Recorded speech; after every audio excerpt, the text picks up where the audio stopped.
Hello, welcome or welcome back. Today I am answering a question from one of my wonderful subscribers, thank you very much, on the topic of visualizing and how to visualize. Do you visualize the scene from within it, or are you looking at it? Like, how do you do it?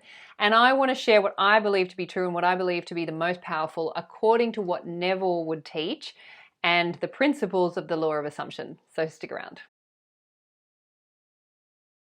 My name is Hedley Derenzie. I am a qualified life coach and author. I am also super passionate about the amazing teachings of the law of assumption as originally taught by the wonderful Neville Goddard. It is the stories we tell that create our life. So if you want to change your life, then you have to change the story. And if you want to create the most amazing life, then you need to know how to tell the most amazing stories. And that's where the power of assumption can help. Since finding these teachings, I'm telling myself much better stories, and I want to help you to do the same. If you would like further support with this, I am available for one-to-one coaching. Those details are below, or if you just want to stay connected, I am on Instagram. You can find those details below as well. And I also have a free 21-day Set Yourself Up with the Ultimate Self-Concept course, which you can download now just by going to my website, youaretheone.com.au, and those details are below as well. All right, let's get into it. Okay, so this question comes from Patty Saragosa. I hope I've said that right. Thank you so much. I'll just read it out. Hi Hedley, thank you for your videos. Was just wondering, how are we supposed to visualize? We hear so many ways of doing it. Some say visualize yourself doing it or watching yourself doing it. Which one is it? Thanks. Great question, Patty. As I said, I myself have had this question in the past, and I've had to play around with different ways, and I've had to go back and look through all of Neville's teachings and read the books and figure out what is it. But reading the books and reading or listening to the lectures and listening to the way that Neville would teach it is so different from then actually going and doing it. And that is the key. I'll actually link a video, I think it's that side, to being doers, not just hearers of this. So we really want to put these teachings into practice using your imagination, at least 10%. I think we talked about that as well. 10% of your waking hour dedicated, your waking life dedicated to using your imagination consciously and to creating the new realities that you want to experience in your imagination, knowing that your imagination is what creates consciousness, and then consciousness gets outpictured in our reality and reflected back. Reality is just a holographic experience that we're having, which is created in our consciousness. Everything starts in consciousness and then gets pushed out and reflected back. So how do you visualize, and what would Neville teach around this? Neville talks a lot about thinking of something, not of it, but from it. And there's a big difference. So let's talk about both.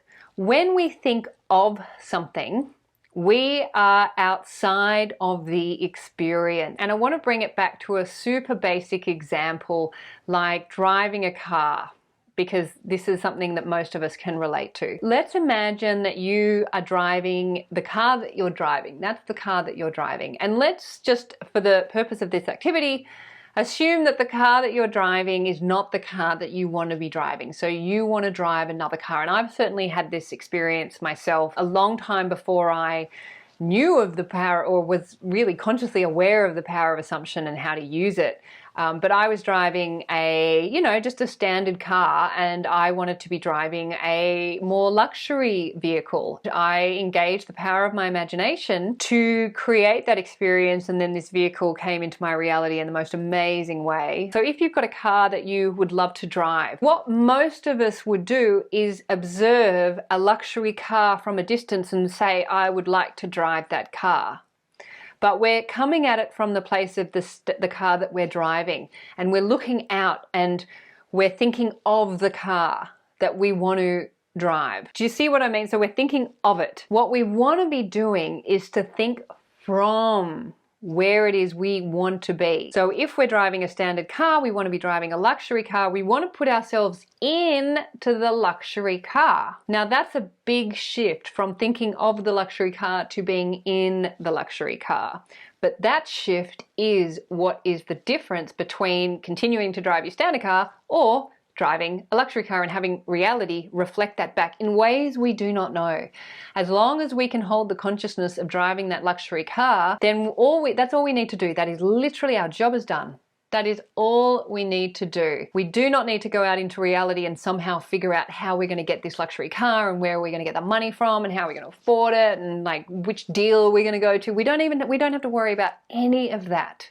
That is not our job. Our work is in consciousness. That is where we apply effort. And then of course holding that experience in consciousness. The next question is, well, how do you do that? How do you actually get into the consciousness of driving a luxury car if you've never been in a luxury car? Maybe you've never been in the car that you want to experience, and so you don't know how to do that. Well, that's where you need to use your imagination and Google. I've talked about before in another video, I'll link, where I talked about how I wanted to fly first class because I love flying and I love travel, and I'd already done it with business class, so I'd got myself from economy into business, and then I saw, hang on, there's something else there to experience, and I wanted to have that experience.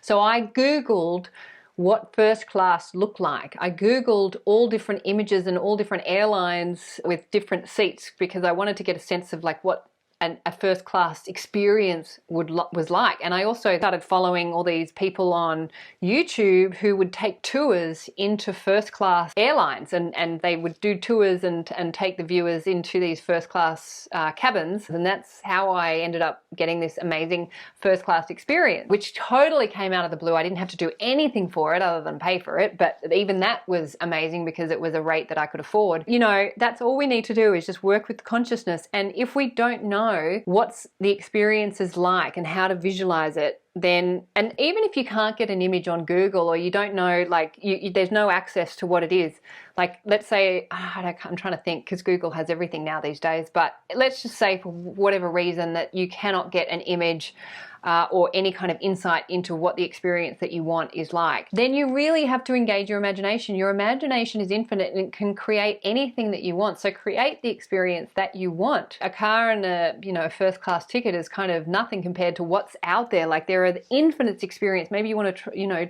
trek mountains and go to faraway places that no one's ever been before. And so how do you envision what that's like? Well, envision it in your imagination. You make it up, and then reality will reflect it back in the most amazing way that is often even more amazing than what you've come up with in your imagination. And I've had that happen so many times where I've envisioned this incredible experience in my imagination. I'm thinking of my first book launch. I just envisioned this amazing event, and the event that then happened in reality was far superior to what I had created in my imagination. And that is quite often what happens. You'll imagine something and it's amazing because your imagination is phenomenal, and then reality will reflect back what you've come up with, but like 10 times better, because that's the sensory world. We get to experience it in our senses, and that just like gives it so much life and vibrancy. You want to be in the experience of whatever it is that you want to experience and bring into reality, and then hold that in consciousness. And it's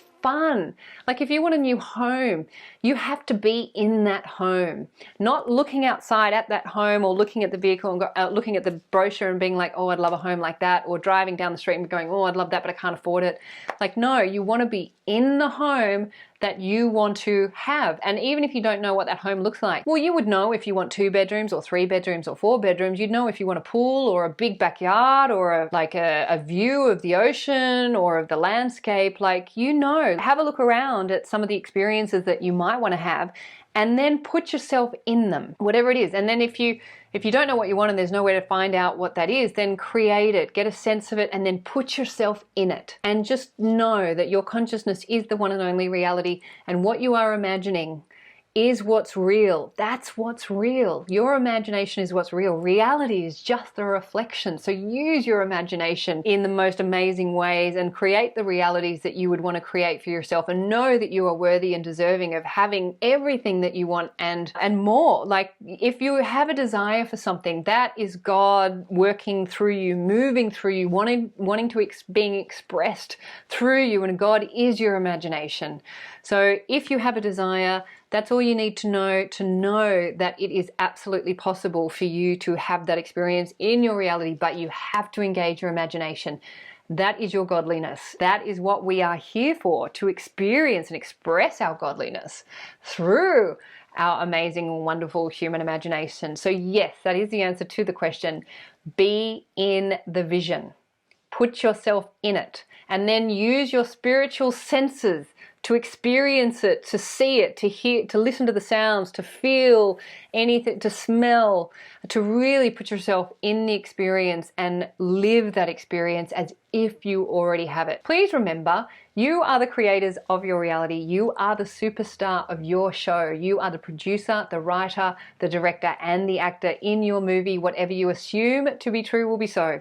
So assume the best for you and assume the best for everyone in your movie too, and you will have an amazing life. This is my wish for you. Thank you for listening, and thank you for the question, Patty. I really appreciate it. If you found this useful, please feel free to share with family and friends. If you'd like to, what else? Subscribe to my channel, please feel free to do that. I'd love to have you, and I look forward to seeing you next time. Thanks, bye.